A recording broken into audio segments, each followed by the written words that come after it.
Foi isso que te levou ao budismo, essas respostas? Não, o que me levou primeiro à jornada espiritual é, de novo, aquela historinha, né? Eu comecei a ver coisas aos 6 anos de idade.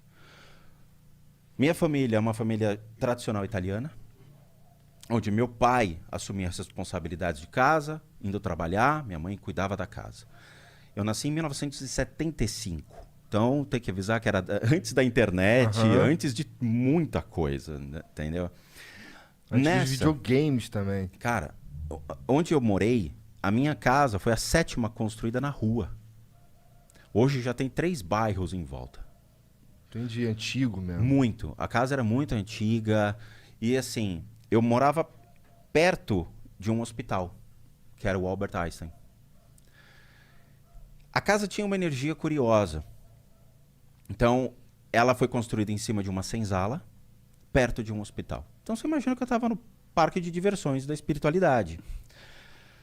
Com o tempo, aos 6 anos de idade, eu comecei a ver coisas estranhas acontecendo em casa. Que são aquelas presenças estranhas que você vê o vulto passando assim. Só que você não vai falar, mamãe, tem um homem passando. Não, eu fiquei quieto. Eu não sabia o que era. E sabia que meu pai era muito rigoroso, muito rígido em relação à família. Então eu falei, eu não vou me expor, não vou buscar arrumar confusão com meus pais. Vou deixar. Então eu ficava só observando, só observando, só observando. E era muito? Eram muitos. Eram 6, 7 caras desse tipo. Eu vou te descrever como eu lembro deles, tá? Lembrando que o que eu tô te passando é uma ótica de uma criança. Sim, tá. 2 metros de altura, mais ou menos uma largura de 1,5 metro, com os olhos vermelhos. Acompanhava meu pai. Para onde meu pai ia, eles iam atrás. Eu ficava com medo. E eram vários desses aí? Tudo Eram vários. bem parecido? E assim, bem parecidos já começa a complicar. Quando você tem diferentes obsessores, beleza. Mas quando você tem iguais, eles abrem margem para muitos problemas e muitos desequilíbrios. Ataques de raiva. Depende muito da maneira como eles se conectam, mas pode levar uma pessoa a ter surtos emocionais. Entendo. Tá? E eu vou te explicar muito legal todo esse conceito. Comecei a ver, mas fiquei quieto. E foi indo. Aos 10 anos de idade, a coisa foi piorando. A casa, naturalmente, gerou um toque de recolher. Então, eu tenho um irmão, a diferença é de 2 anos. Tanto meu irmão quanto eu, nós sabíamos que a casa tinha alguma coisa. Então, nós passamos a escutar coisas estranhas na casa. Um dos fatores, por exemplo, a gente não saía do quarto. Então, dava 8 horas da noite, todo mundo para a cama, porque no dia seguinte tinha aula. Só que a gente ficava acordado até mais tarde para ficar escutando sons estranhos, porque sabia que acontecia. Teve um dia que eu acabei escutando alguns barulhos estranhos vindos da cozinha. E a minha casa era um corredor de mais ou menos 10 metros que levava para 2 quartos grandes, que eram 2 suítes onde meus pais ficavam, e eu e meu irmão dormíamos juntos. Tinha um outro quarto aqui e um outro quarto aqui, que eram quartos de bagunça e de brinquedo. Um corredor grande, cozinha, sala de jantar. E embaixo era uma sala de visitas, que ninguém entrava. Ninguém entrava. Por que ninguém entrava? Só por que não? Eu vou explicar, a história é maior. Entendi, tá. Tem muita coisa legal, Caralho, cara. que doideira. Eu escutei um barulho na cozinha. Eu levantei e botei o ouvido na porta. De repente eu escutei passos vindo, porque era carpete. E meus pais estavam dormindo já há muito tempo. Escutava... E parava.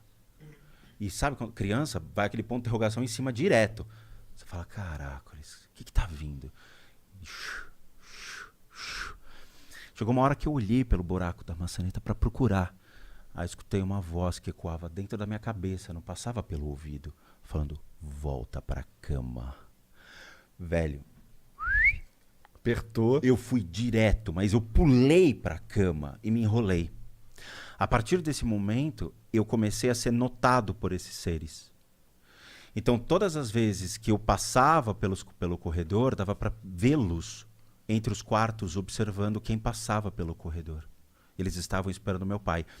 E o pior é que, assim, eles saíam no momento em que meu pai entrava em casa. Então, eu sabia que meu pai estava chegando quando eu via a movimentação desses seres. Caralho, cara. Era incrível. Era algo que você sempre os via. Sempre. Se você tava em casa, você tava vendo esses troços. Sempre. Só que em contrapartida também tinha coisas estranhas que aconteciam. Então uma vez era altos e baixos. Tinha o dia que eu via, tinha dia que eu não queria vê-los e eu me distraía com outras coisas. A distração da mente faz com que você não perceba mais eles. Você está distraído, você está fazendo outra coisa, tá? Na minha época, videogame, eu fui ter videogame muito depois. Os dias foram passando e teve os altos e baixos. Passei a estudar à tarde, chegava na hora do almoço e teve um dia que eu voltei para casa, ia deixar sempre minha mochila em cima da cama e ia almoçar. O dia eu cheguei e fui deixar a mochila em cima da cama e eu vi um cara em pé no quarto, 2 horas da tarde, cara, assim, com sobretudo, vestido como se fosse, Inglaterra, chapéu, tudo. Eu parei e fiquei olhando. Aí o cara, sem mexer a boca, falando, você está me vendo? Cara, a primeira coisa que eu fiz foi, mãe, tem um homem no quarto! Aí eu já falei. Minha mãe, obviamente, apareceu, não viu nada. E quando minha mãe chegou, já não tinha.